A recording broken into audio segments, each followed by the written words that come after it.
প্রিয় শিক্ষার্থী, আসসালামু আলাইকুম। আজ আমরা পঞ্চম শ্রেণীর অধ্যায় 10 পৃষ্ঠা নাম্বার 172 উপাত্ত বিন্যস্তকরণের একটি অঙ্ক সমাধান করব। তোমরা দেখতে থাকো। বইয়ের 172 নম্বর পৃষ্ঠার অঙ্কটি হচ্ছে, একটি বিদ্যালয়ে 30 জন শিক্ষার্থীর ওজন নিচে দেওয়া হলো। এখানে এই যে 24, 35, 43, 22, 37, 42 এগুলো দেখছি, এগুলো সবগুলো ওজন। আমরা বই থেকে এটা তুলে রাখলাম প্রশ্নটা। এখন ধরো যে তুমি হয়তো ভুলে 37 এখানে লিখে ফেলছো বা 22 এই সাইডে নিয়ে আসছো, অসুবিধা নাই, জাস্ট মার্কগুলো ঠিক মতো লিখলে হবে। এলোমেলো হলে অসুবিধা নেই প্রশ্নটা, কিন্তু তোমার তো আর প্রশ্ন লিখতে হবে না, তোমাকে শুধু ম্যাথটা সলিউশন করতে হবে। তো আমার এখানে একটু এলোমেলো হলেও মানে আমি এখনো সমাধান করিনি, এটা একটা প্রশ্ন। তাহলে এখানে এই উপাত্ত অনুসারে এখানে বলছে উপাত্ত সমূহকে ক্রমানুসারে সাজাই। এখানে এলোমেলো আছে, তাহলে আমরা কি করব, ক্রমান্বয়ে বড় থেকে ছোট, ছোট থেকে বড় সাজাবো। তারপর দ্বিতীয় নম্বরে বলছে শ্রেণী ব্যবধান 10 ধরে একটি সারণী তৈরি করে নিচের প্রশ্নগুলোর উত্তর খুঁজি। তার মানে প্রথমে আমরা শ্রেণী ব্যবধান 10 ধরবো, ধরে একটি উপাত্তের সারণী তৈরি করব। ওখান থেকে খুঁজে নেব যে শ্রেণী ব্যবধান ধরেছি ওই শ্রেণী ব্যবধানের সবচেয়ে বেশি শিক্ষার্থী কতজন আছে। আবার পরবর্তী ক্ষয় প্রশ্ন বলছে যে কোন শ্রেণী ব্যবধানে সবচেয়ে বেশি শিক্ষার্থী রয়েছে, অর্থাৎ কতজন কম আছে কতজন বেশি আছে, সেটাই আমাদেরকে প্রশ্ন করা হয়েছে। প্রথম প্রশ্ন কিন্তু শুধু সাজাই আমরা, মানে কিভাবে এখান থেকে দেখে আমরা ছোট থেকে বড় সাজাবো একবার, তারপরে বড় থেকে ছোট সাজাবো। সাজিয়ে রেডি করলে এটা হচ্ছে উপাত্ত সমূহকে ক্রমানুসারে সাজাই, এই প্রশ্নের উত্তর হবে। দ্বিতীয় হচ্ছে এটা 10 ধরে তৈরি করে দ্বিতীয় ক খ দুইটি প্রশ্ন আছে, ওটা সমাধান হবে।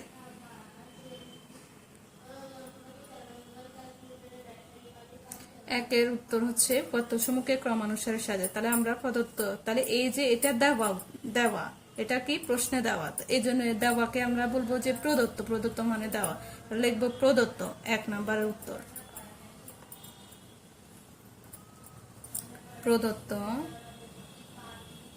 প্রদত্ত উপাত্ত সমূহকে ছোট থেকে বড় ক্রমানুসারে সাজায়, এটা লিখবো। প্রদত্ত উপাত্ত সমূহকে, উপাত্ত একটাই যদি থাকতো তাহলে আমরা শুধু উপাত্ত বলতাম, এখানে অনেকগুলো উপাত্ত মানে তথ্য, যে ওজন পর্যায়ক্রম আছে, এই জন্য আমরা উপাত্ত সমূহকে বলবো।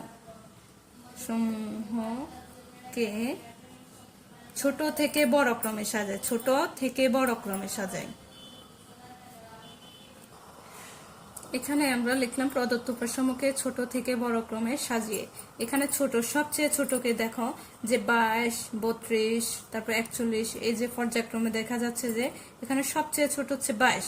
তারপরে ছোটকে 23 খুঁজো, 23 আছে কিনা, যদি থাকে তাহলে বসাবো, না থাকলে বসাবো না। এই যে 23 আছে, তারপরে 22, 23, 24, এখানে এভাবে ধারাবাহিকভাবে আমরা ছোট থেকে খুঁজে খুঁজে ছোট থেকে বড় পর্যন্ত সাজিয়ে নেব। তাহলে আমরা ছোট থেকে খুঁজে খুঁজে সাজিয়ে নিচ্ছি। তাহলে 22, 23, 24। একটা জিনিস খেয়াল করো যে এখানে 24 যদি 2 বার থাকে তাহলে আমরা 24 ধারাবাহিকভাবে 24 আবার 2 বার লিখবো। 22 যদি থাকতো 2 বার তাহলে আমরা 22 2 বার লিখতাম, কিন্তু সেটা ধারাবাহিক রক্ষা করে লিখতে হবে। ছোট থেকে বড় ক্রমে সাজিয়ে যেভাবে বললাম যে 22, 23, 24, কারণ 24 হচ্ছে আমাদের উপাত্তে 2 বার আছে, তো এই জন্য আমরা 2 বার লিখলাম। 25, 26, 27 এবার পর্যায়ক্রমে আমরা ছোট থেকে লিখলাম, আর যেগুলো 2 বার আছে ওগুলো আমরা 2 বার ব্যবহার করেছি। তাহলে কি লিখেছি, 22 থেকে, মানে অর্থাৎ ছোট থেকে একদম বড় পর্যন্ত লেখা শেষ। তারপরে আবার দ্বিতীয় লিখবো, কারণ এখানে আমাদের ছোট থেকে সাজাতে বলেনি, ক্রমানুসারে সাজাতে বলছে। ক্রমানুসারে সাজাতে বলা অর্থ হচ্ছে কি, ছোট থেকে বড়, তারপর হচ্ছে বড় থেকে ছোট, এই দুই ভাবে সাজানোকে ক্রমানুসারে সাজানো বলে। এই জন্য আমরা এখন ছোট থেকে বড় ক্রমে সাজানোর পরে পরবর্তীতে লিখবো হচ্ছে বড় থেকে ছোট ক্রমে সাজিয়ে লিখবো। তাহলে আমরা কি লিখবো, যে প্রদত্ত উপাত্ত সমূহকে বড় থেকে ছোট ক্রমে সাজিয়ে। তাহলে আবার লিখবো, 2 বার লিখতেছি, এই জন্য আমরা আবার লিখবো। আবার প্রদত্ত উপাত্ত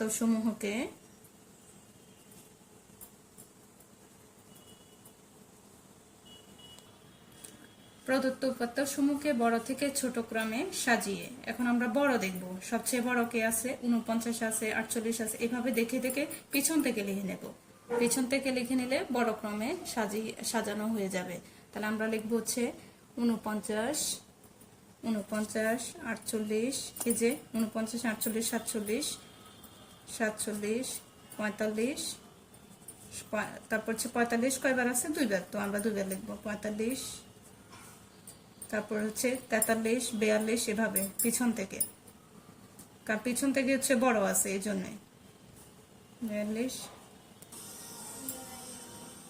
এখানে ছোট থেকে বড় ক্রমে সাজিয়ে আমরা ছোট থেকে লিখছি 22, 23, 24, 24, 25, 26, 26, 27, 27, 30, 31, 32, 33, 34, 35, 36, 37, দুইবার 37, 38, 39, 40, 41, 42, 43, 44, 44 নেই 45, 45 দুইবার 47, 48, 49।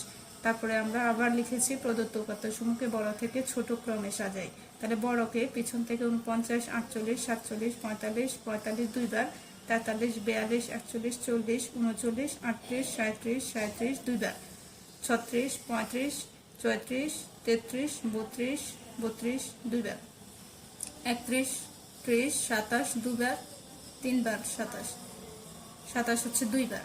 তারপর 26, তাহলে এখানে তিনবার হয়ে গেল। 27 দুইবার, আমি একবার বেশি লিখে ফেলছি, দুইবার। 26 দুইবার, 25, 24, 24 হচ্ছে দুইবার, 23, 22। তাহলে আমরা এখানে দেখা যাচ্ছে বড়, এটা বড়, এটা ছোট, বড় থেকে ছোট ক্রমে সাজানো হলো। আর এখানে ছোট থেকে বড়, এটাই আমাদের একের উত্তর, যেটা বলছে উপাত্ত সমূহকে ক্রমানুসারে সাজাই, এটাই একের উত্তর। প্রশ্নে শ্রেণী ব্যবধান 10 ধরে একটি সারণী তৈরি করে নিচের প্রশ্নগুলো উত্তর খুঁজতে বলছে। ক হচ্ছে বেশি শিক্ষার্থী আর খ হচ্ছে কম শিক্ষার্থী। বেশি শিক্ষার্থী আর কম শিক্ষার্থী আমরা বুঝবো কখন? যখন একটি শ্রেণী একটি সারণী তৈরি করব, যেটা হচ্ছে 10 ধরে। যেমন 10 ধরে ধরতে হলে এখানে ধরো যে 22, ছোট হচ্ছে ছোট থেকে ধরতে হবে 22, এটা জোড়া। তাহলে আমি যদি একটু এক কম নিই, 21 থেকে ধরি, তাহলে 21 থেকে ধরলে 30 পর্যন্ত হয়। 30 এর ভিতরে এবারে কতটা সংখ্যা কতবার আছে ওটা আমরা লিখবো, সারণী তৈরি করবো আগে। এখানে শ্রেণী ব্যবধান 10 ধরে প্রদত্ত উপাত্তের সারণী তৈরি করি, এটা আমরা লিখবো প্রশ্ন থেকে। লিখবো, লিখে আমরা শ্রেণী ব্যবধান এখানে প্রথম ঘরে লিখবো। তারপর হচ্ছে টেলি চিহ্ন দিতে হয় সারণী তৈরি করতে, টেলি চিহ্ন। আর টেলি চিহ্ন আমরা কতবার দিয়েছি সেটার সংখ্যা এখানে দেবো। 5 বার হলে এখানে 5 লিখবো, আর 6 বার হলে 10 বার হলে সেখানেও 10 লিখবো। তো এই জন্য আমরা এখানে ওই যে প্রশ্ন থেকে 21 থেকে 30 পর্যন্ত নিচ্ছি ব্যবধান, এর ভিতরে কয়টি সংখ্যা কতবার আছে এটা আমরা টেলির মাধ্যমে লিখবো। তাহলে আমরা প্রশ্নে যাব এখন। 21 থেকে 30 যে ব্যবধান ধরছি, সেখানে 21 থেকে ধরলে হচ্ছে 22 একবার আছে, একবার।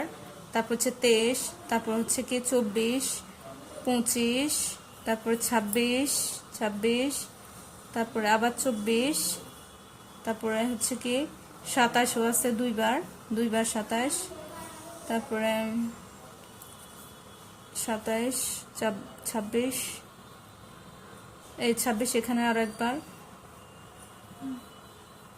30 এর মধ্যে ধরতে হবে, 32 ধরলে হবে না, যার কারণ বলছি 21 থেকে 30। তো আমরা 21 থেকে 30 ভিতরে কয়টা পাইছি দেখি, 1, 2, 3, 4, 5, 6, 7, 8। আর আছে না একটু খেয়াল করি, 31 একটা আছে, তো 31 থেকে ধরছি 30 পর্যন্ত, তাহলে 31 হবে না। তাহলে আর আছে না দেখি, 25, 26, 32, 36, 37, 35। 21 থেকে 30 হচ্ছে এখানে 22, 23, 24, 24 দুইবার, 25, 26 এখানে একবার, এখানে একবার, আমার একটু মিস্টেক হয়েছে এই জন্য লিখতে। এখানে 27 দুইবার, 30 এর মধ্য পর্যন্ত। তাহলে এখানে কয়বার হলো, 1, 2, 3, 4, 5, 6, 7, 8, 9, 10, 10 পর্যন্ত। তাহলে আমরা লিখবো এখন কয়বার আছে, 10 বার আছে লিখবো। এখানে আমরা 10 লিখবো। প্রতি 4 বারের পর 5 লিখতে এভাবে দাগ দিতে হবে। তাহলে আমরা প্রতি 4 বারের পর 1, 2, 3, 4। এখন আমরা যেহেতু 10 বার পাইছি, তাহলে 5 করতে হলে এভাবে দিতে হবে। তাহলে 1, 2, 3, 4, 5, এটা সহকারে 5। তাহলে আবার দিব, আবার 5টা, 1, 2, 3, 4, 5, তার মানে 10 হয়েছে। কত হলো, 10। তাহলে আমরা এখানে 10 সংখ্যাটি 10 লিখবো। পরবর্তী হচ্ছে 30 পর্যন্ত করার পরে আমরা 31 থেকে আবার 10 ধরবো, তার মানে 31 ধরবো। এখানে 31 থেকে কত হবে, 40 হবে, 40। তাহলে 31 থেকে 40 প্রশ্ন আমরা দেখব, উত্তর যেটা করছি একের ওটা। 31 থেকে ধরছি 40 পর্যন্ত, তাহলে আমরা গুনবো এখন। 31 একবার, দুইবার, 31, 32, 33, 34, 35, 36, 37, 37 দুইবার, 38, 40, 40 পর্যন্ত ধরবো। তাহলে কয়বার আছে? 1, 2, 3, 4, 5, 6, 7, 8, 9, 10, 11, 12। 31 থেকে 40 পর্যন্ত সংখ্যা আছে 12 বার। তাহলে আমরা 12 বার লিখবো। তাহলে 12 আমরা পর্যায়ক্রমে কিভাবে লিখবো? 12 হচ্ছে এখানে 10 লিখবো ফার্স্ট অফ অল। 1, 2, 3, 4, 5। 1, 2, 3, 4, 5, 10 আর 2টা 12, অর্থাৎ 12 সংখ্যা হচ্ছে 12 বার।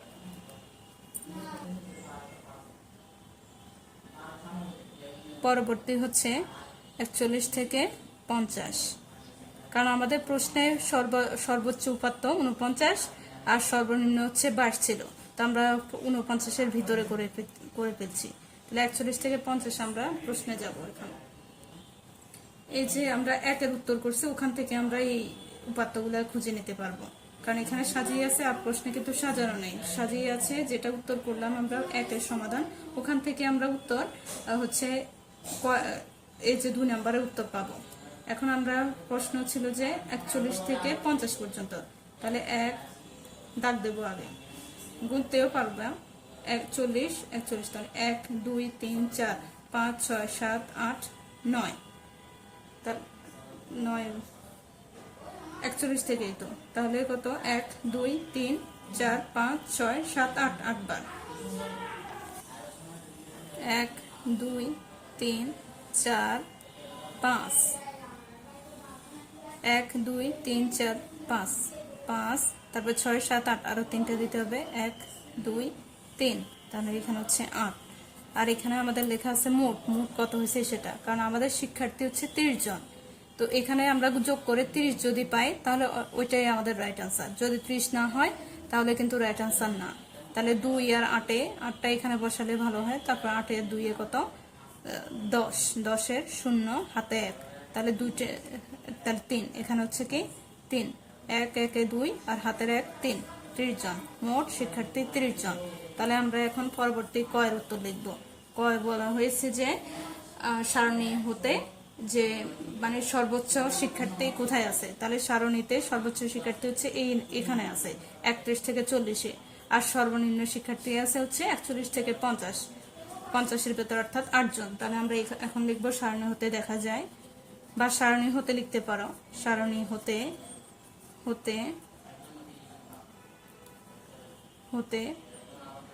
দেখা যায় যে 31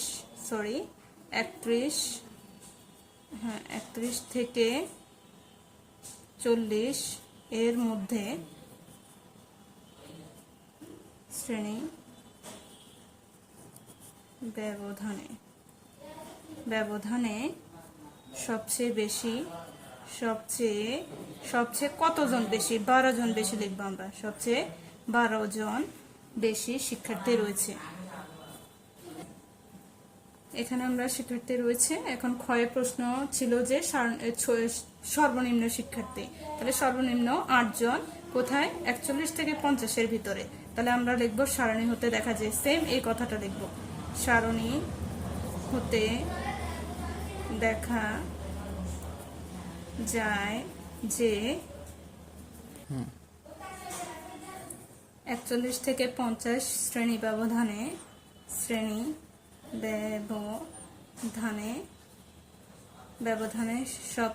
সবচেয়ে লিখবো না, সর্বনিম্ন লিখবো, বা সবচেয়ে কম লিখতে পারি। সবচেয়ে কম কতজন? 8 জন। 8 জন শিক্ষার্থী রয়েছে। এই যে আমরা সমাধান করছি 2, প্রশ্ন 2, শ্রেণী ব্যবধান 10 ধরে প্রদত্ত উপাত্তের সারণী তৈরি করব। প্রথমে শ্রেণী ব্যবধান 1 কম রেখে 21 থেকে 30 ধরলাম, তাহলে কতবার ছিল? আমরা ওই কয়ের প্রশ্ন সমাধান উপাত্ত সমূহকে ক্রমানুসারে সাজানোর জন্য বলছে। তো আমরা প্রদত্ত উপাত্ত সমূহকে ছোট থেকে বড় ক্রমে সাজালাম, তারপর বড় থেকে ছোট সাজালাম। এটা হচ্ছে আমাদের 1-এর উত্তর। 2-এ বলছে শ্রেণী ব্যবধান 10 ধরে একটি সারণী তৈরি করো। তাহলে আমরা একটু পরে যে সারণী তৈরি করেছি সেটা হচ্ছে 10 ধরে তৈরি করছি। আর সেখানে প্রশ্নে ছিল যে এই কর উত্তর বাইর করতে বলবো, যে শ্রেণী ব্যবধান সবচেয়ে বেশি শিক্ষার্থী আর সবচেয়ে কম। তো আমরা শ্রেণী ব্যবধান ধরলাম 21 থেকে 30, এটা সারণী তৈরি করলাম। তারপর সারণী অনুসারে আমরা ক খ এর উত্তর লিখলাম যে সর্বোচ্চ শিক্ষার্থী হচ্ছে 31 থেকে 40-এর ভিতরে 12 জন, আর সর্বনিম্ন হচ্ছে সবচেয়ে কম শিক্ষার্থী হচ্ছে 41 থেকে 50। প্রিয় শিক্ষার্থী, ভিডিওটি ভালো লাগলে লাইক, কমেন্ট ও শেয়ার করে বন্ধুদের মাঝে ছড়িয়ে দিবা। এমন আরো গণিতের ক্লাস পেতে চ্যানেলটি সাবস্ক্রাইব করে এফএফসি একাডেমির সঙ্গে থাকবে।